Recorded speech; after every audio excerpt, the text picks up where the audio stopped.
Very good morning, children.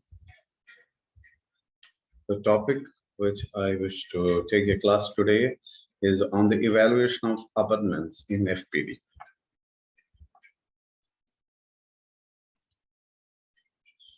The contents of my presentation today is the abutment evaluation and selection.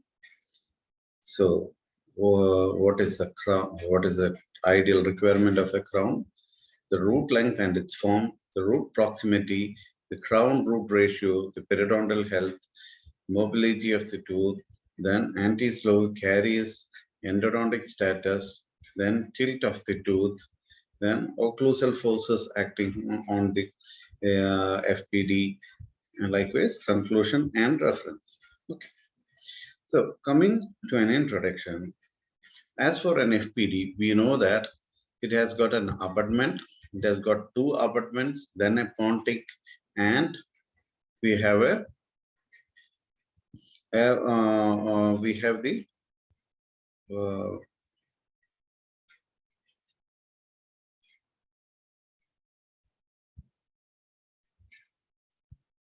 retainers. Okay, so let's see what an abutment is. Any tooth or a portion of a tooth that serves to support or retain a prosthesis. FPD is cemented to an abutment tooth, whereas an RPD is attached to the abutment tooth by the clasp. So here in the picture, you can see that there are two tooths which you call them as the abutment tooth. And on top of it, you fix up your FPDs that which is comprising of the pontics. So how do you select an abutment? The following are the evaluations by selecting an abutment of the fixed partial denture. The crown. Crown means the crown lengthen, the length of the crown. First of all, you will see how much length is left inside the mouth, or what is the ideal height of the crown. So an abutment must have an adequate occlusocervical crown length to achieve sufficient retention, and a full coverage restoration and crown lengthening are considered with short clinical crowns to ensure adequate retention. The crown form. Some of the teeth have a tapered crown from the that interferes with the separation, with the preparation parallelism, necessitating the full crown to improve the aesthetics and retention. Example, a pec lateral and the anterior teeth with poorly development cingulum and a short proximal surface. The mandibular premolars with a poorly developed single cusp and a short proximal surfaces. Coming to the length of the crown, as in the first picture, you can see that the height of the crown is one seen, and we see the length of the root. So here the adequate, you should see whether there is an adequate or the sufficient height of the crown is there, and the sufficient width of the crown is there. See, in the second picture, you can see that it's a pec lateral over here. The pec lateral, they don't provide adequate retention as that of the natural tooth if you select it as an abutment tooth. So in the third picture, a short clinical crown, and this is the short clinical crown over here, and increase the axial length after a surgical correction. So if the height of the crown is less, then you can improve the height of this crown by doing a gingival crown lengthening. The degree of mutilization of the crown, that means how much caries is there, or the amount of caries has to be taken care. While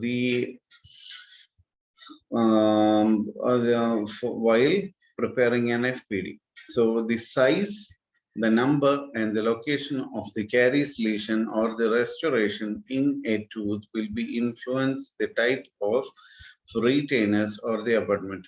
If the mutilation fracture is very severe, then the removal of the tooth is which will alter the design of the original prosthesis.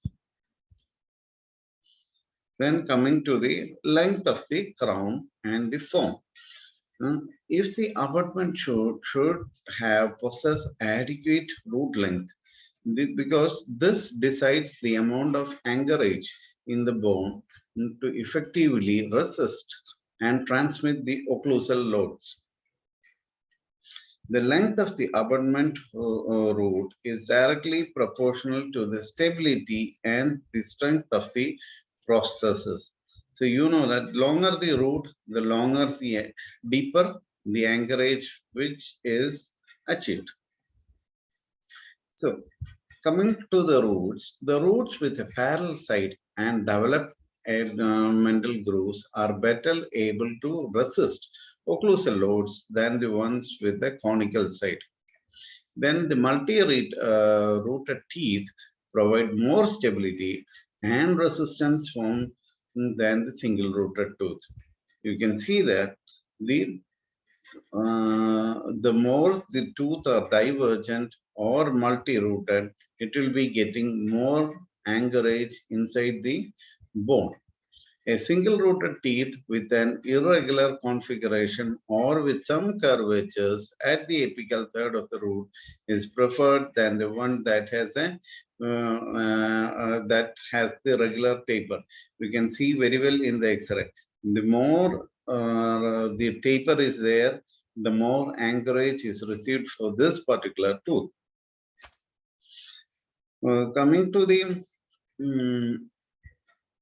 roots cross section, the roots which are broad buccolingually in a cross section are preferred over the roots with a rounded cross section.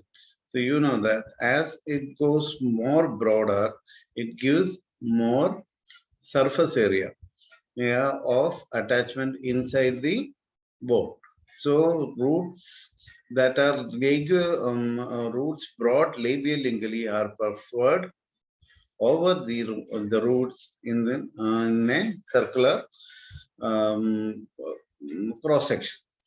And here in this picture also it is very clear that the teeth with a divergent root are more stable and which provide more resistance to the forces when compared to the tooth with regular convergence of the root. The root proximity also. There must be adequate clearance between the roots of the proposed abutments to permit the development of the physiological embrasure in the complete prosthesis. Malpositioned candidate tooth and the mesiobuccal roots of the maxillary molars often present unfavorable root in the proximities. A selective extraction or a root resurrection produce may be only these solutions. The crown root ratio. This ratio is the measure and the length of the occlusal load that achieves on the alveolar crust of the tooth to the length of the root embedded in the bone. So if the ratio is high, it is less likely that the tooth will be able to withstand additional occlusal forces. The problem is even more greater when non-axial forces act on this particular prosthesis. The ideal crown root ratio in an FPD, we say that it is 2:3. So 2:3, and in certain cases, you will only see 1:1 ratio. That is, one part of the 1% will be outside. The same percentage will be inside the bone also. And 1:1 ratio is acceptable if the opposing occlusal road is, the occlusion opposing occlusion tooth is made by the removable prosthesis, and it is also acceptable if the opposing tooth is a periodontally weakened tooth. That in generally it says that it will be okay, or else it will be accepted only in conditions where there is less amount of occlusal flows comes into play. In both the cases, the exerted processes are less compared to the sound natural tooth. And this is the picture in detail. Sorry. Yeah. So you can see that this is approximately 2 and approximately 3 the ratio. This is the 2:3 ratio for an ideal crown. And even in the compromised conditions, it will be the same, like one part of the crown outside and the very much amount of the crown inside. So this makes it 1:1 ratio, and in a normal tooth it will be 2:3 ratio. So coming to the periodontal health, a periodontal disease must be eliminated before we give an abutment process. We select a tooth as an abutment, and the retainers and the frontings must be planned to promote effective oral hygiene. Like, as you know, that there are different types of pontic designs.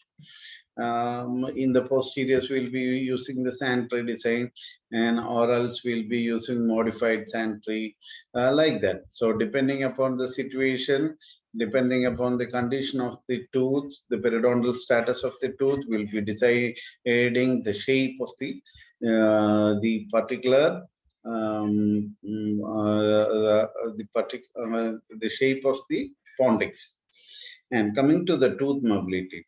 So tooth mobility, it is divided into different grades. So tooth with a greater mobility cannot be used as an abutment. So in general, tooth with a greater mobility than the normal can be used as an abutment depending upon the degree of the mobility and the cause of the mobility. So Miller mobility value of 1 is generally accepted, and a mobility value of 2 requires consideration of the other factors. So before treatment option is finalized, tooth with a mobility value of 3 is not at all used in as an abutment. So if it is having a grade 1 mobility, you will be using using the adjacent tooth also to get splinted along with it, and a splinted FPD is given in such a condition.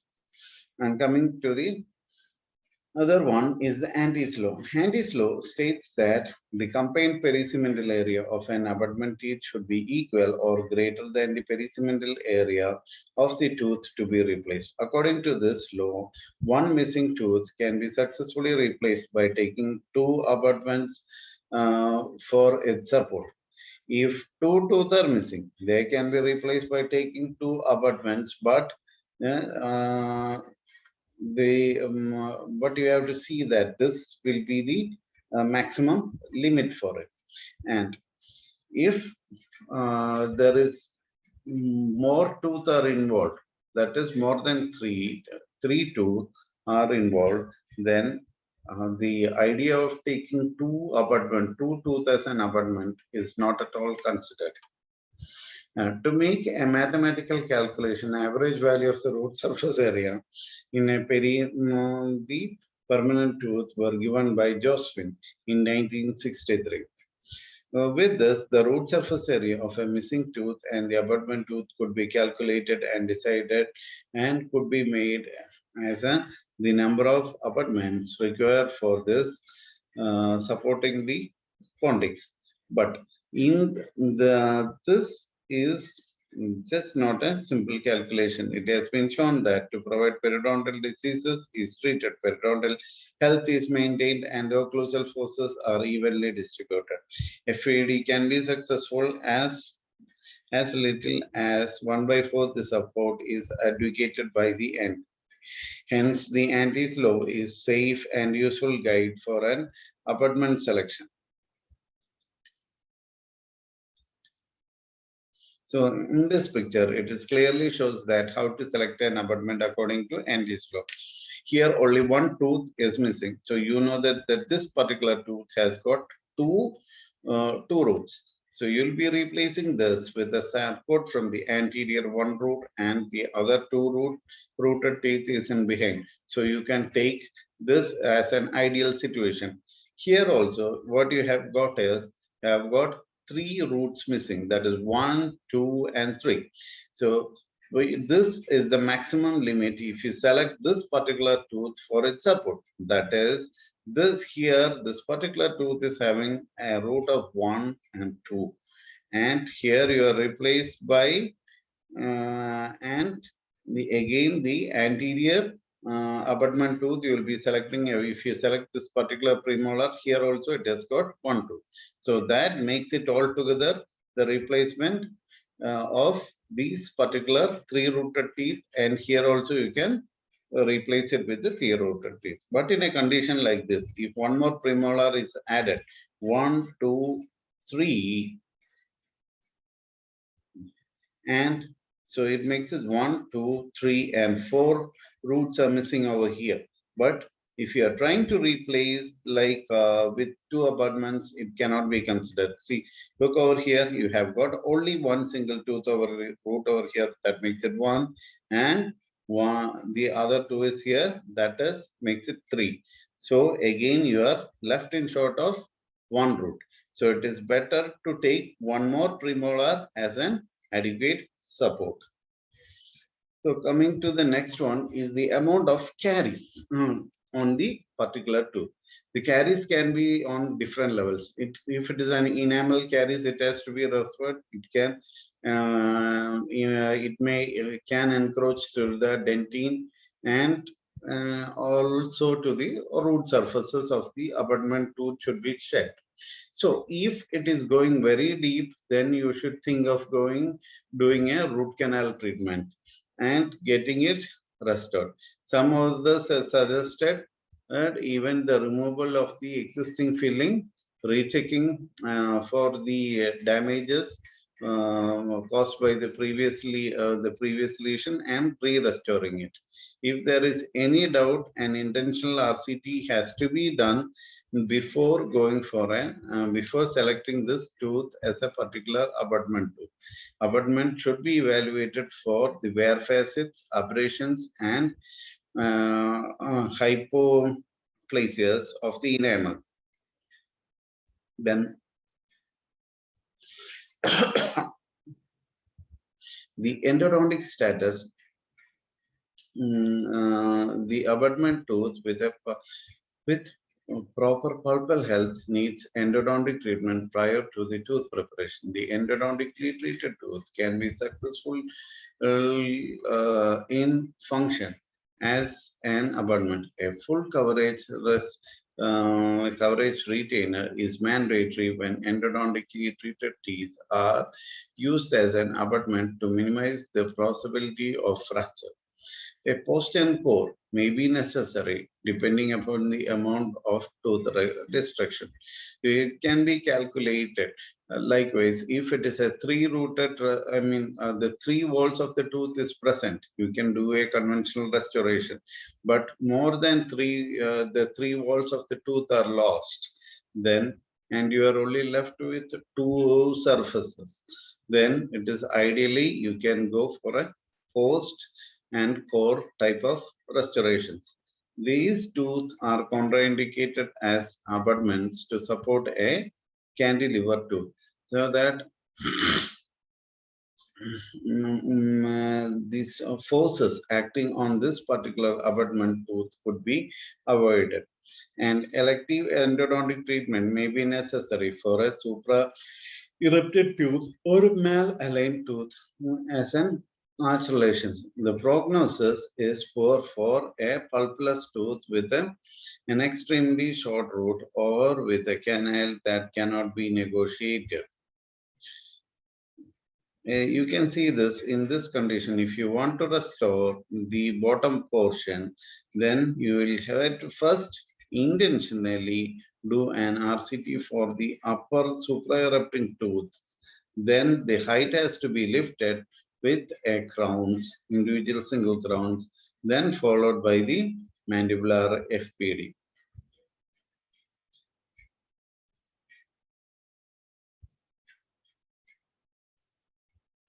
So, is coming to the tilt of the tooth. I'm sorry. Could happen to any of the adjacent tooth of an edentulous space. The most common situations is that the mandibular second molar, if the 6, if you call it the 3-6 or the 4-6, if it is missing, the second premolar, second molar, that is the 3/7 can migrate mesially. As you know that each time you chew, the tooth gets a tendency to move mesially, and this might encroach the space of the other tooth, or else the second molar can tilt mesially into the space of the first premolar, okay, and making the space compromised. So it is impossible to prepare an abutment tooth or fix a restoration along the long axis of the respective teeth to achieve a common path of insertion. So therefore, the complications, if the third molar is also is present, it will drift mesially along with the second molar. Since the path of insertion is determined by the premolar in an abutment tooth, the mesial surface of the tipped third molar will encroach on the path of insertion, so thereby preventing the placement of the processes. In such a conditions, the third molar also will have to be trimmed, or else a proximal stripping has to be done. See, it is very clear in this picture. The premolar is very much straight, and the second molar has already mesially drifted. So what you have to do is to correct the path of insertion by doing a crown preparation. So you will be taking away of this occlusal space. The crown, you will be reshaping it and you will be recontouring it. But what happens after doing a proper crown preparation? You are going to replace it with a 1, 2, 3 unit FPD. So when you try to press it inside, or else when you try to take it inside, the projecting area, or else the mesially drifted area of the crown will get interfered. So here what happens is the mesial surface of the crown gets stuck, and that area has to be taken care in a third molar situation. And so that particular area where the chances of hindrance could be there can be modified by doing a proximal stripping. So what are the different options in such a condition? One you could do is a proximal stripping. The second one you could do is an ortho treatment and push the third molar back upright. Okay. And the third one is the proximal 1/2 crown preparation. And the last one is to put a telescopic crown for this particular processes. So let's see one by one. If the encroachment is minimal, slight recontouring of the mesial surface of the third molar can be done to facilitate the placement of the processes. The orthodontic treatment of choice is uprighting the molar using orthodontics. If the orthodontics corrections cannot be performed, and if the long axis of a perspective abutment coverage by a not more than 25 to 30 degree, a proximal half crown, telescopic and a non-rigid connector can be used to fabricate this particular FPD. Then what is proximal 1/2 crown preparation? This is an abutment that is used to retain on the distal abutments. This is contraindicated when there's a severe marginal height discrepancy between the distal surface of the second molar and the mesial surface of the molar as a result of tipping. So telescopic crowns are used as a coping, and And these are the coping sitting over a crown sitting over a coping. These are the telescopic crowns.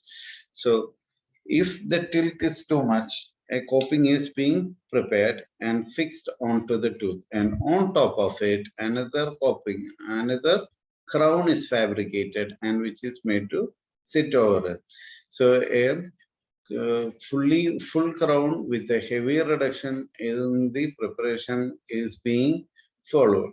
On the preparation of a coping with the shape of a prepared proximal, one half crown is fabricated and cemented.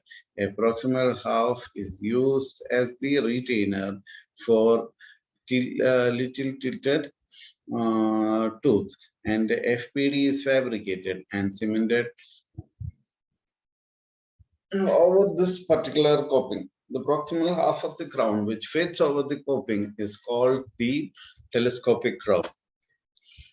What are non-rigid connectors?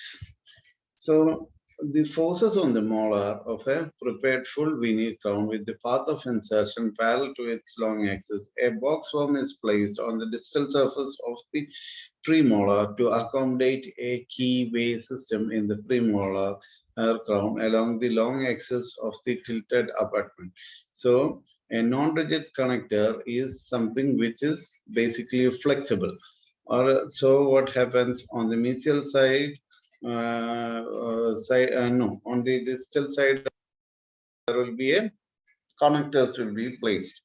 So non-rigid connectors are indicated for molars with severe lingual and mesial inclinations, as a routine FPD will lead to drastically over-tapered preparations. The presence of a double core or a distal restoration on a premolar would favor the placement of a rigid connector on the tooth, while extensive facial or lingual restoration in a tilted molar would call for the use of telescopic crowns. So in the picture, it is clear.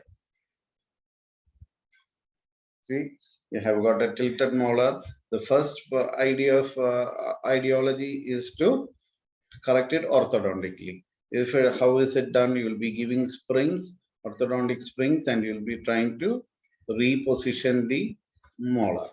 Then, if it has failed, then the other is the use of a proximal half crown.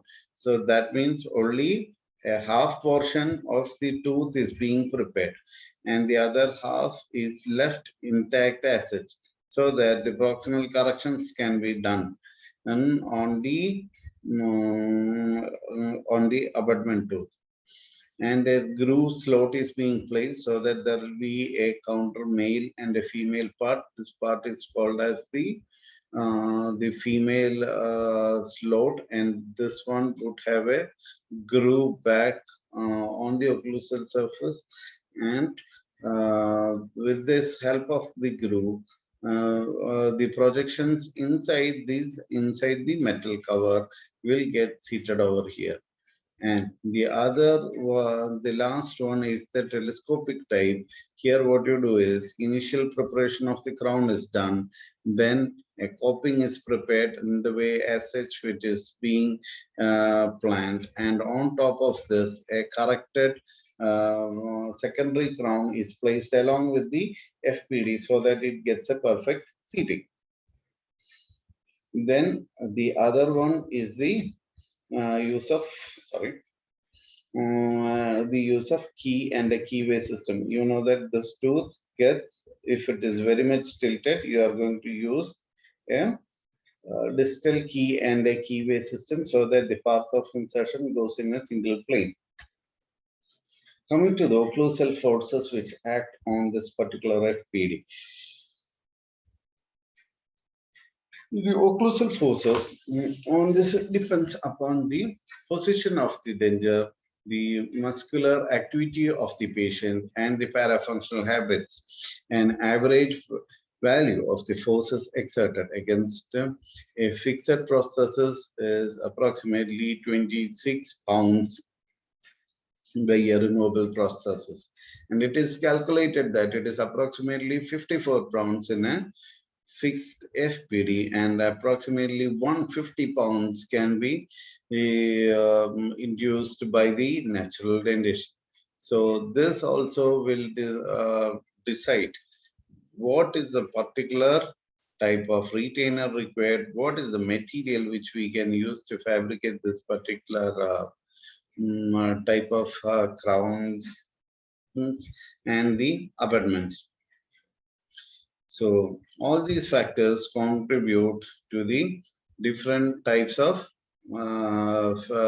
abutments, and how it has to be selected, how the type of an abutment tool uh, can be uh, can be used.